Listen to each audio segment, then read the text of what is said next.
নির্বাচিত হলেন দেশের 15তম উপরাষ্ট্রপতি। এনডিএ জোটের প্রত্যাশিত জয়, ক্রস ভোটিং স্পষ্ট। 152 ভোটের বিশাল ব্যবধানে উপরাষ্ট্রপতি নির্বাচিত হলেন সিপি রাধাকৃষ্ণন। উপরাষ্ট্রপতি নির্বাচনে কাকতালীয়ভাবে চর্চায় নম্বর 15। ইন্ডিয়া জোটের বাতিল হল 15টি ভোট। প্রাক্তন উপরাষ্ট্রপতি জগদীপ ধনখড়ের স্থলাভিষিক্ত হলেন ক্ষমতাসীন এনডিএ জোটের সিপি রাধাকৃষ্ণন, পেয়েছেন 452 ভোট।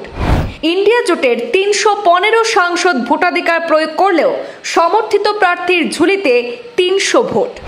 লোকসভা এবং রাজ্যসভা মিলিয়ে মোট 767 জন সাংসদ উপরাষ্ট্রপতি নির্বাচনে ভোটাধিকার প্রয়োগ করেছেন, বাতিল হয়েছে 15 ভোট। ইন্ডিয়া জোটের হিসেব মিলছে না 15 ভোটের, হয়তো ক্রস ভোটিং নতুবা বাতিল 15 ভোটের 15টি ইন্ডিয়া জোটের। 452টি ভোট পেয়ে দেশের নতুন উপরাষ্ট্রপতি নির্বাচিত হয়েছেন সিপি রাধাকৃষ্ণন। বিরোধী শিবিরের সমর্থনও পেলেন এনডিএ প্রার্থী। প্রত্যাশিতভাবেই দেশের নতুন উপরাষ্ট্রপতি নির্বাচিত হলেন এনডিএ প্রার্থী সিপি রাধাকৃষ্ণন। ইন্ডিয়া জোটের প্রার্থী বি সুদর্শনকে 152 ভোটের বিশাল ব্যবধানে পরাজিত করেছেন তিনি।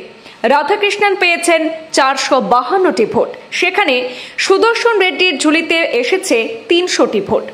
বিরোধী শিবিরের 315 জন সাংসদই উপরাষ্ট্রপতি নির্বাচনে ভোট দিয়েছিলেন, ফলে বিরোধী শিবিরের 15 জন সাংসদের ভোট কোন দিকে গেল তা নিয়ে ধোঁয়াশা তৈরি হয়েছে। লোকসভা এবং রাজ্যসভা মিলিয়ে মোট 767 জন সাংসদ উপরাষ্ট্রপতি নির্বাচনে ভোট দিয়েছিলেন, তার মধ্যে 15টি ভোট বাতিল হয়। 152টি ভোট বেশি পেয়ে নির্বাচিত হলেন এনডিএ প্রার্থী সিপি রাধাকৃষ্ণন। এদিকে 15তম উপরাষ্ট্রপতি নির্বাচনে কাকতালীয় 15 নম্বরের আবির্ভাব ঘটেছে। চর্চায় এসেছে 15 নম্বর। 15তম উপরাষ্ট্রপতি হয়েছেন সিপি রাধাকৃষ্ণন। 15টি ভোট বাতিল হয়েছে। মোট কাস্টিং ভোটে 15 ভোটের হিসেব মিলছে না ইন্ডিয়া জোটের। ইন্ডিয়া জোটের 315 জন ভোটাধিকার প্রয়োগ করলেও দলীয় প্রার্থীর ঝুলিতে 300 ভোট পড়েছে, অর্থাৎ হিসেব মিলছে না 15 ভোটের।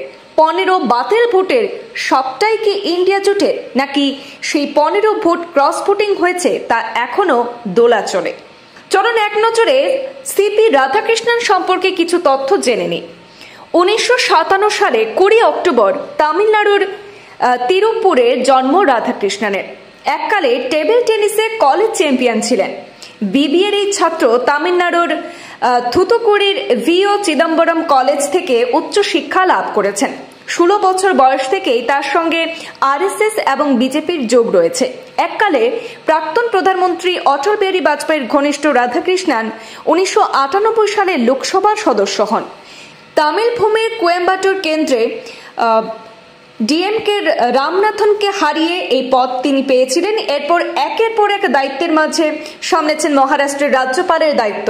স্ত্রী এবং 2 সন্তানকে নিয়ে উপরাষ্ট্রপতি রাধাকৃষ্ণনের পরিবার। জানা যায় তিনি ক্রীড়া বিষয়েও বেশ উৎসাহী। ব্যুরো রিপোর্ট, পূর্বাঞ্চল প্রতিদিন।